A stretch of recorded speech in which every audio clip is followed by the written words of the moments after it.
RAS current update में आपका स्वागत है। आज का हमारा विषय है राजस्थान केंद्रीय विश्वविद्यालय की एनआईआरएफ रैंकिंग।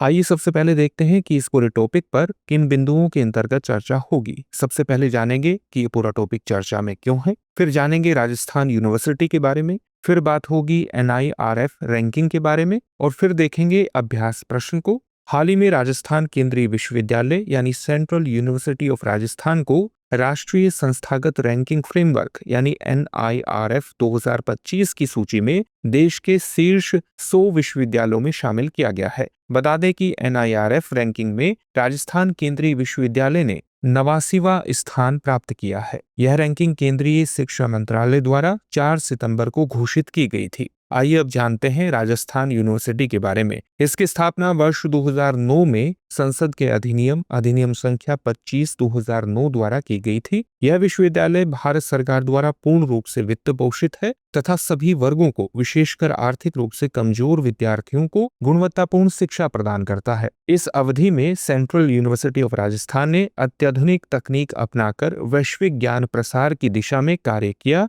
और राजस्थान के तेजी से विकसित होते उच्च शिक्षा संस्थानों में से एक बना। विश्वविद्यालय ने इस दौरान एक हरित और प्रदूषण मुक्त परिसर का निर्माण किया है, जो शैक्षणिक अनुसंधान तथा सर्वांगीण विकास के लिए अनुकूल वातावरण प्रदान करता है। वर्तमान में प्रोफेसर आनंद भालेराव माननीय कुलपति के रूप में कार्यरत हैं, जिन्होंने 24 जनवरी 2022 को पदभार ग्रहण किया था। आइए अब जानते हैं एनआईआरएफ रैंकिंग के बारे में। राष्ट्रीय संस्थागत रैंकिंग फ्रेमवर्क को मानव संसाधन विकास मंत्रालय से अनुमोदन प्राप्त हुआ और इसका शुभारंभ 29 सितंबर 2015 को किया गया। इसका उद्देश्य देश भर के उच्च शिक्षण संस्थानों को एक समान पद्धति के आधार पर रैंक करना है। रैंकिंग तय करने के लिए एक कोर समिति का गठन किया गया, जिसने विभिन्न मानदंड तय किए। उन मानदंडों के आधार पर संस्थाओं को रैंकिंग दी जाती है। प्रमुख मानदंडों में शिक्षण, अधिगम एवं संसाधन, अनुसंधान व व्यावसायिक अभ्यास, स्नातक परिणाम तथा आउटरीच और समावेशिता शामिल है। इसके अतिरिक्त धारणा भी एक महत्वपूर्ण घटक है, जो संस्थान की छवि और पहचान को दर्शाता है।